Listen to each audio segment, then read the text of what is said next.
મારું નામ ગૌતમભાઈ પરમાર, મિસ્ત્રી છું. આ વિસ્તારની અંદર 40 વર્ષથી રહું છું. અશ્વની કુમાર ગૌશાળા મોદી મોલ્લામાં. અહીંયા પાછળ મારું ઘર છે અને અહીંયા શોપ છે. આજે સમસ્યા એવી છે કે આ એરિયાની અંદર મોદી મોલ્લાની અંદર બહુ બધા ધાર્મિક મંદિરો આવ્યા છે.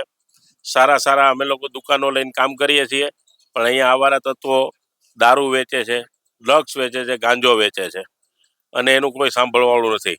અહીંયાથી જે લોકો પસાર થાય છે, બુઝુર્ગ, મહિલાઓ, પબ્લિક, બધું એની સામે જ બધી સપ્લાય થાય છે, એની સામે જ બધું થાય છે.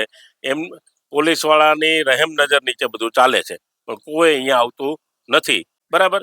એટલે આ બધી વસ્તુ મિલની, આ મિલો ચાલુ છે, મિલના ભૂંગળામાંથી અત્યારે એટલો બધો ઝેરી ધુવાડો નીકળે છે, એટલું બધું નીકળે છે કે શ્વાસ લેવાની તકલીફ થઈ જાય છે.